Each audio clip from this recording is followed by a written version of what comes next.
Awesome. Hello, and welcome to this month's episode of the Distance Learning Roundtable. I'm Hope Katz-Gibbs, proud to be the Communications Director for this fine organization, the U.S. Distance Learning Association. Today, we are thrilled to do a Q&A with USDLA Platinum sponsor, John Chen. He is the founder of Engaging Virtual Meetings and the producer of our 2024 National Conference in St. Louis, which we just held in June.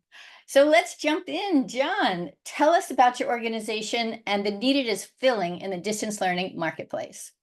Well, thank you. Yes, my organization is Engaging Virtual Meetings. I'm the author of a book called Engaging Virtual Meetings, and what we do is we really look to design, produce, speak at, and MC at virtual, hybrid, and in-person meetings. And so that's what I think my contribution is to the United States Distance Learning Association is that I was surprised. I'm going to share, Hope, that I wasn't sure, like, what do I have to share with the United States Distance Learning Association that's been around for decades. And I was pleased that I really want to give a shout out to Rick and John Coleman, who I got a chance to work with, who are on the board of USDLA. And they really came back and they said, it was so great to bring something new, right? I brought some energy, some music. It's like a combination of things that I do that look to make virtual and distance learning more engaging. And the general feedback we got from the conference was it was exactly that. So I'm very proud of that, and that's what I'd love to contribute to the field, Hope. Fantastic. Yes, we were all blown away by how professional and fun and funny you are. Side note, the board actually went up and did karaoke toward the end of the conference. Thank you for hosting that. So what led you to this amazing career that you have? Do you mind if I share a story then? Please. In this case here, how did I get here? Is that I had an illustrious career in team building, Hope. Is that I used to do GPS-based team building. Have you ever heard of an activity called geocaching? Yes, but tell us more. Yeah, it's a high-tech scavenger hunt that uses GPS or global positioning satellite systems to find things around the world. And it's turned into the sport. There's over 4 million hidden containers, and I'm one of the first to take it and turn it into a team building event. So I teach team and leadership events by creating custom courses. I used to do about 160 a year in beautiful places like Barcelona, Taiwan, Shanghai, Marseille, France. Then, of course, this thing happened, which is the coronavirus happened, and that's put the screeching halt to that business. And this is what my March of 2020 looked like. But Hope, when faced with uncertainty, one of my strategies is to look in the past. So let's talk about distance learning. Do you remember this thing? Do you remember Prodigy? A million years ago? What I'd love to say is that this was the first graphical meeting space online at a time when modems used to make noise. I think everyone in USDLA just had either had a recollection fit right there, because that's a noise that we used to hear every day. Anyways, I've been meeting online for 38 years. I wrote this book called 50 Digital Team Building Games. Then I don't make vaccines, but I know how to make virtual meetings better. And so I put a class up on Eventbrite, and over 5,000 people took it, Hope. Wow. And that's really what changed my career that year. My publisher asked me to write a book, and in the cruelest joke, I feel like for my publisher, they said, "Hey, John, we don't know how long this coronavirus thing is going to last. Will you rush the book?" Turns out I could have had 4.5 years, right? There's a new wave coming around. But I wrote the book in 9 weeks, Hope. Wow. 60,000 words. It came out October 2020, hit the #1 Amazon hot new release. And so this led me to my career now. And so that's kind of like my last 4 years in 3 minutes. Wow. Well, I am a huge fan of that author who wrote Eat, Pray, Love. Yeah, up there in the corner. Very cool. So you're talking a little bit about, yeah, I love her so much, Liz Gilbert. So talk a little bit more about some of these wins that your company has had. Well, you know what? Let's go back to this one, since this is Elizabeth Gilbert, author of Eat, Pray, Love. She sold 16 million books, and she, of course, had Julia Roberts play her in the movie, which I like just as well, although the book was better. And here's kind of Okay. a win. So Liz finally got to be the keynote speaker for this conference because she was on pandemic. Normally she's in India every February. She actually is doing these things in the book. That's true to her. And she couldn't go. So she finally said yes to keynote this conference. So I was her producer. And one of the key things in the rehearsal is that we check this. You know, she has great background. She has great side lighting. She has, art in the background. She has great positioning. But the one key when the rehearsal is that she sounded like she was in her bathroom. You know what I mean, right? USDLA, like you use the default laptop microphone and you sound like you're in a bathroom. Doesn't matter where you're at. So I asked her and I said, do you have like a pro USB microphone around? She goes, oh, hold on a second. So she got up out of this window, tromp, tromp, tromp, comes back in and she goes, like this? And that's a pro USB mic. That's a really good mic. And we're like, oh my gosh, you know. So she plugs it in and she goes, okay, go ahead and now let's say something. And she goes, how's this? And you know, her voice quality radically changed from that. And it was so amazing. And it was that transformed her keynote. And here's the win for it is that her keynote now became so good that she was able to I still feel she's one of the top keynotes in in all of the pandemic. She did it with no technical. She never shared her screen, never ran a poll, right? And how did we know is that somebody 38 minutes into her keynote said, I feel like I'm having a one-on-one with Elizabeth Gilbert in an Italian cafe. Send. Nice. And that's a win is taking, you know, as a producer, my job is to make people like this, your speakers, look great on stage and have it be engaging for the audience. And the simple change of the microphone was one of the things that like became a huge win, making her one of the top keynotes. Amazing. And you did that for us, right? So Don Mann was one of our speakers, wonderful man. He was a former Navy SEAL, has written a bunch of motivational books, and he did a great job. And it was a lot due to your guidance. And Dr. Robbie Melton, she did an amazing job. And, you know, you play with the whole team. And that's, to me, also the gift of John Chen, just coming to a conference and taking it to the next level. It's for all of us, the team, and especially the audience. So go ahead. Oh, I was just going to share. I got it recently. Don agreed to do an interview with me, and his experience is so vast, by the way. And he said that you brought him in, by the way, Hope. So thank you for doing that.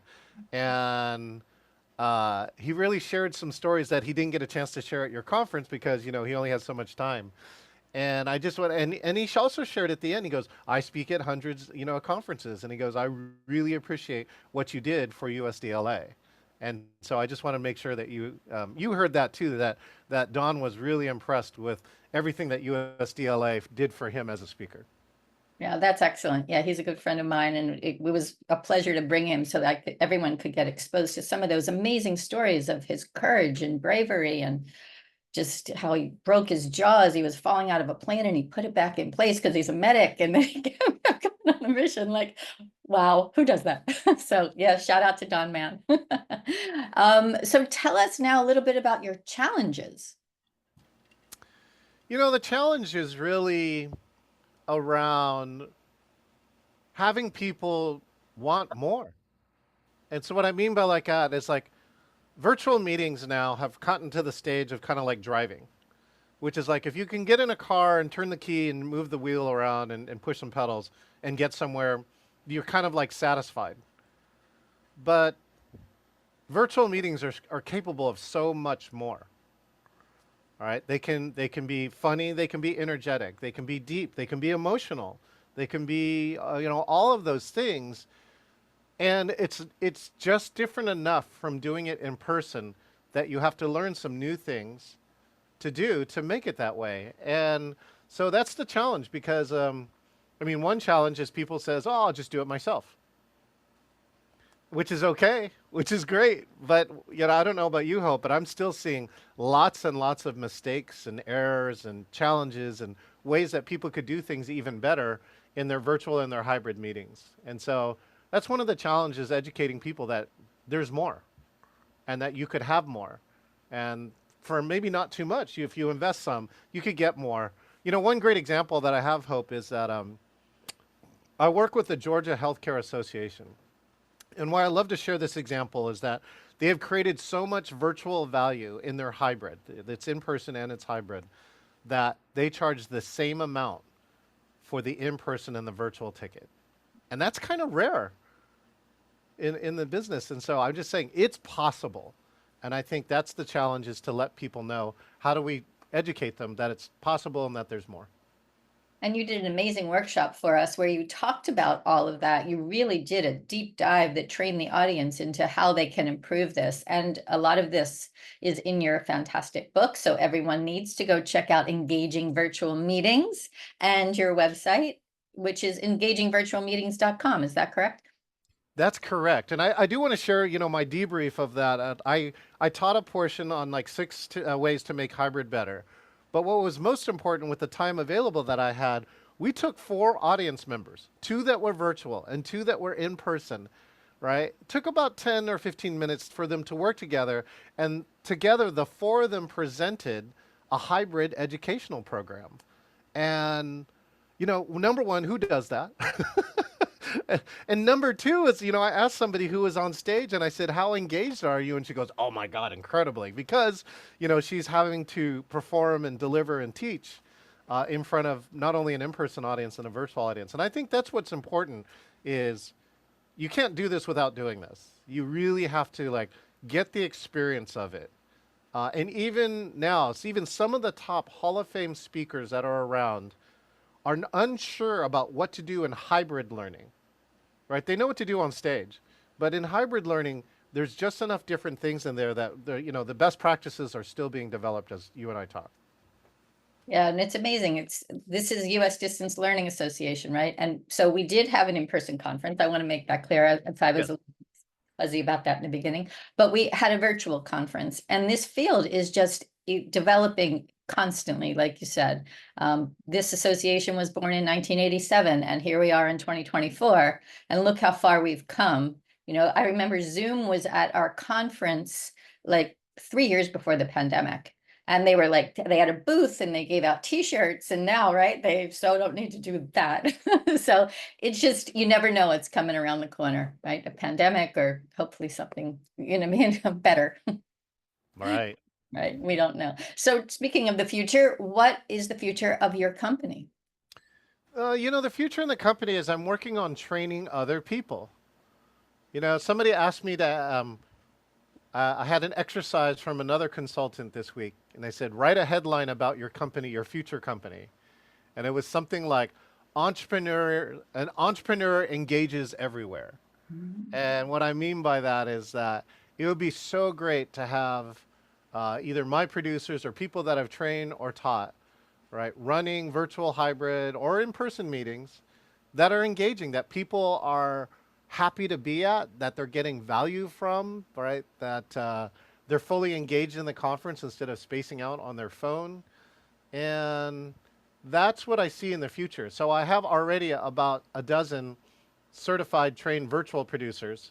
I'm just about to start training hybrid producers. And, you know, I bet there's a design inside of here, because I'm back to producing, you know, in-person meetings too. And it's now trying to say, what are those techniques that I have that I can teach other people? So that's what the future will be. That's fantastic. Yeah. And getting more John Chens out there, although, you know, the original is always the original. But that would be great. You know, we need to learn from the masters. Speaking of the masters, tell us what USDLA means to you and what it brings to your party.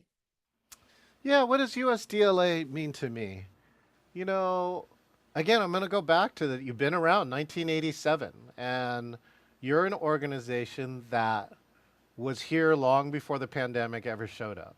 And I actually used to do a version of it. Even in my college, I went to UC Santa Barbara, Hope.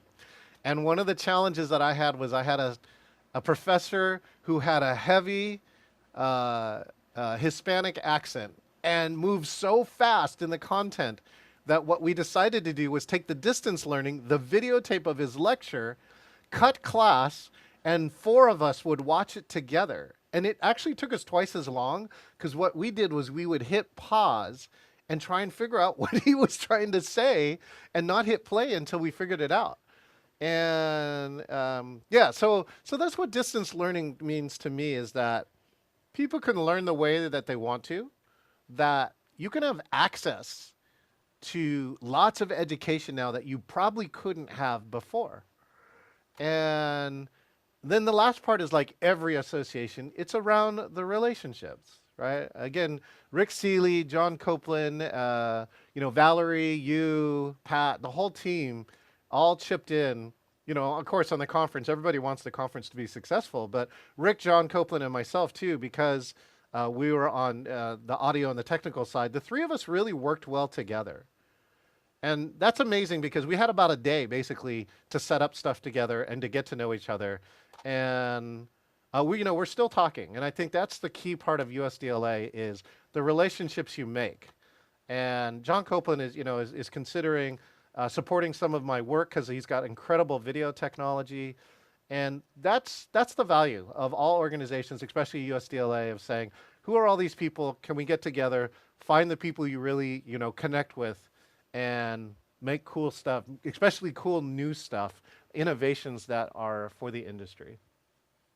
Yeah, that's amazing. The three of you are just like a team that we were in awe of. Most of all, it looked like you were having so much fun, which, that's contagious. And then it just goes throughout the entire conference. And John Copeland is at Wolf Vision, which is an amazing organization. So give a shout out to that group. And we look forward to having you back again next year. It's been amazing to get to know you and to bring your magic to our conferences and to USDLA in general. So thank you, John, for being the star of this month's episode of the Distance Learning Roundtable. You are amazing. We wish you only the best. You want to take us out with some music as I say thank you to our audience? I'm Hope Katz-Gibbs, Communications Director of the U.S. Distance Learning Association. Please join us online at usdla.org. And before we hit the cutout, I just want to give a shout out to President Valerie Olenek, who brought me into this organization. It is about those connections here at the United States Distance Learning Association. We'll see you on the next episode. That's right. Thank you.